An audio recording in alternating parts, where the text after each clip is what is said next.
Hello, আমি মিলি সরকার Bengali urban কিচেনে আপনাদের সকলকে স্বাগত জানিয়ে শুরু করছি আমার রেসিপি। আজকে আমি বানাচ্ছি বাঙালির সবসময় পছন্দের একটা রেসিপি, ভাপা ইলিশ। এখন তো বর্ষাকাল, বাজারে এসেছে প্রচুর ইলিশ। সেই ইলিশ মাছ দিয়েই আমি তৈরি করেছি ভাপা ইলিশ। আসুন দেখে নেওয়া যাক। ভাপা ইলিশ তৈরি করার জন্য এখানে আমি 5 টুকরো ইলিশ মাছ নিয়ে নিয়েছি। এগুলোকে প্রথমে ভালো করে ধুয়ে জল ঝরিয়ে নিয়েছি। তারপরে আমি এর মধ্যে দিয়ে দিচ্ছি 1 চামচ নুন আর 1 চামচ হলুদ গুঁড়ো। এটা দিয়ে খুব ভালো করে মাছগুলোকে মেখে নেব, যাতে প্রত্যেকটা মাছের গায়ে বেশ ভালোভাবে নুন হলুদ লেগে যায়। এইভাবে করে মাছের গায়ে নুন হলুদ মাখিয়ে রেখে নেব।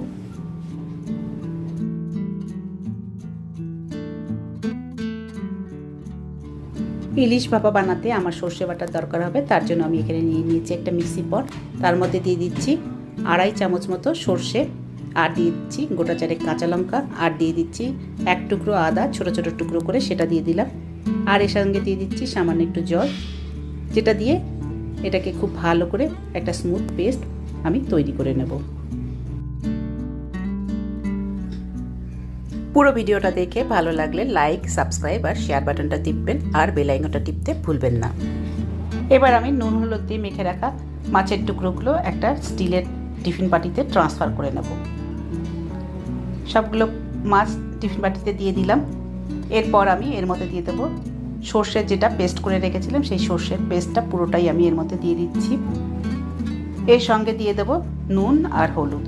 নুন তো আগেই মাছের সঙ্গে বেশ ভালো করে দেওয়া ছিল, নুন দেওয়ার সময় একটু খেয়াল করে দিতে হবে। এখানে আমি সামান্য একটু নুন দিয়েছি, আধা চামচ মতো, আর দিয়েছি সামান্য একটু হলুদ গুঁড়ো। এর সঙ্গে এখানে দিয়ে দিচ্ছি সর্ষের তেল, যেটা ভাপা ইলিশের খুব জরুরি। সেই সর্ষের তেল দিয়ে দিচ্ছি। সর্ষের তেল এখানে আমি 4 চামচ মতো সর্ষের তেল, সেটা আমি দিয়ে দিলাম। দিয়ে মাছগুলোকে খুব ভালো করে মশলা দিয়ে মেখে নেব। ওপর নিচ করে সবগুলো মাছ ভালো করে বের করে মেখে নিচ্ছি। তারপর আমি এটাকে ঢাকা দিয়ে দেব। তার আগে আমি এর মধ্যে দিয়ে দিলাম গোটা 4 কাঁচা লঙ্কা। এবার আমি একটা কড়াই বসিয়ে দিয়েছি, কড়াইতে দিয়ে দিলাম সামান্য একটু জল। এরপর আমি এখানে একটা পাত্র বসিয়ে দিলাম, যার উপরে আমি মাছগুলো যে টিফিন বাটিতে রেখেছিলাম সেটা রাখতে পারি।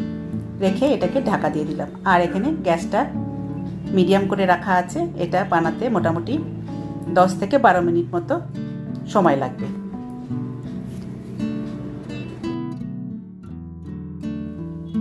মিনিট 12 পরে বাটিটা নামিয়ে নিয়েছি। তারপরে এটাকে ঠান্ডা হতে দিয়েছি। তারপরে ঢাকা খুলে দেখে নিচ্ছি মাছের কি অবস্থা। দেখুন কেমন সুন্দর মাছ রান্না হয়ে গেছে, আর মাছগুলো বেশ ভালো সেদ্ধও হয়ে গেছে। আর এইভাবে তৈরি হয়ে গেল ইলিশ মাছ ভাপা।